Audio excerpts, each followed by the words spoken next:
میرے بھائی ویڈیو بالکل بھی اسکپ نہ کریں، ویڈیو پورا دیکھ کر کے جائیں۔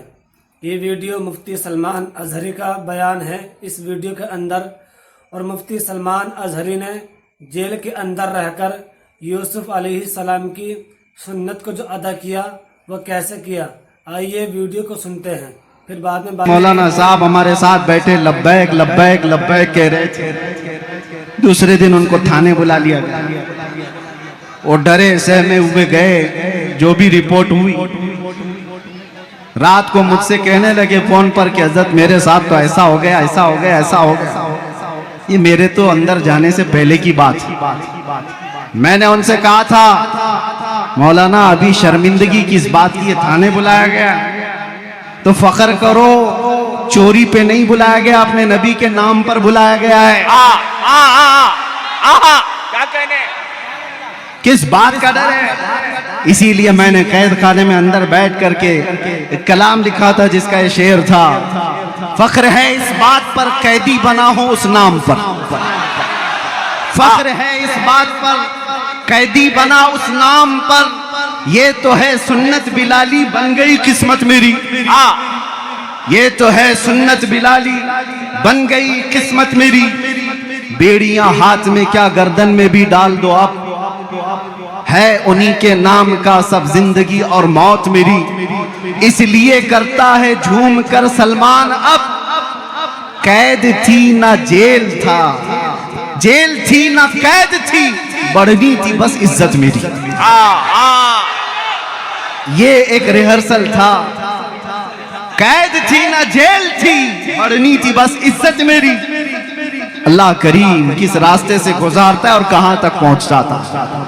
ہم تفسیر پڑھتے تھے قرآن عظیم میں، سورہ یوسف کو سیدنا یوسف علیہ السلام کے بھائیوں نے کنویں میں ڈالا تھا، لیکن اللہ کریم نے انتظام فرمایا، وہ نکالے گئے، بازار مصر میں بیچے گئے، پھر جیل بھی گئے، تقریباً 10 سال سے زیادہ جیل کاٹی بغیر کسی گناہ کے، بغیر کسی جرم کے۔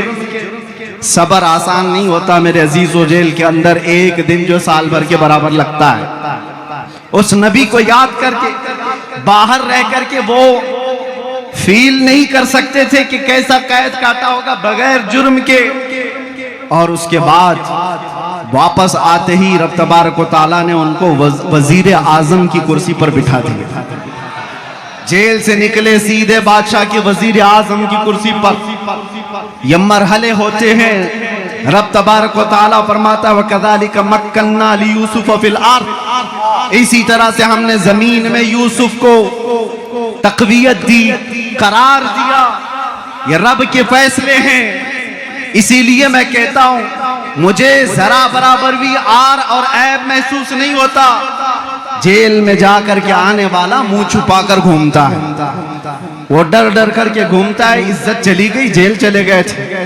قسم رب ذوالجلال کی ایک دن بھی ایسا خیال نہیں آیا، ایک دن بھی ایسا خیال نہیں آیا، بلکہ میں دنیا کو یہ دکھاتا ہوں یہ دیوانوں کا ہجوم کیوں ہے۔ آج دنیا سیلیبریٹیز کو دیکھنے کے لیے بھیڑ لگاتی ہے، اور یہ دیوانی امت ہے مصطفیٰ کے قیدی کو دیکھنے کے لیے بھیڑ لگاتی ہے۔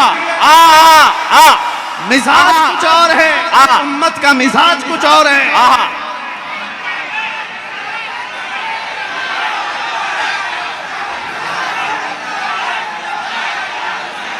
اس لیے بات میں ہمیشہ کہتا ہوں، ان کی بات کرو، ہر دل پہ راج کرو۔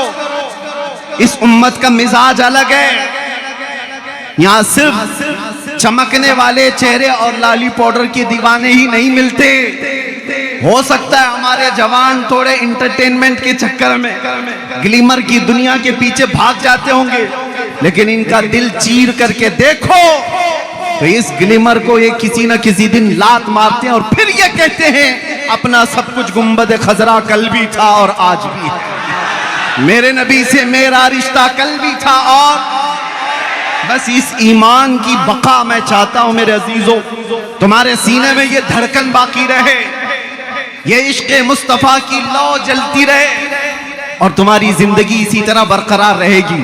1000 میٹنگیں کرنے دو خفیہ طریقے سے تمہیں مٹانے کے لیے، اسلام کو ختم کرنے کے لیے بڑے بڑے منصوبے بنانے دو، تنظیمیں بنانے دو، ساری تیاریاں کر لینے دو، ہتھیار خرید لینے دو، سب چیزیں ہو جانے دو، لیکن ایک بات یاد رکھنا، عشق مصطفیٰ صلی اللہ تعالیٰ علیہ وسلم کی گرمی رائی کے دانے کے برابر بھی تمہارے سینوں کے اندر موجود ہوگی تو ساری دنیا کی طاقت مل کر کے بھی تمہارا چہرہ دیکھنے کی ہمت نہیں کر سکے گی، کیا کہنے زندہ باد، تاب نہیں لا سکے گی۔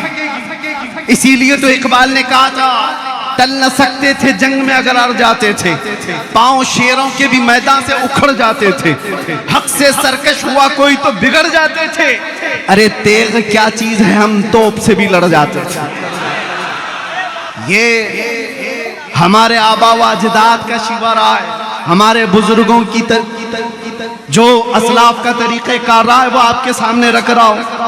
آپ کو میں میری پوری تقریریں چھان بین کر کے نکالوں، ویسے تو آپ سے زیادہ تو گجرات والوں نے نکالا ہے، میرے خیال سے روزانہ صبح سے شام تک تقریری سنتے تھے، ہماری سنتے سنتے نکالے اس میں سے کچھ تو نکالے، نکالتے رہے۔ بہرحال میں ایک بات بتاؤں، پوری تقریروں میں میرے کہیں پر بھی بتاؤ، کیا میں نے تمہیں نیزہ، بندوق، بارود، بم، یہ ساری چیزیں ہتھیار جمع کرنے کے لیے کبھی ایک بار بھی کہا؟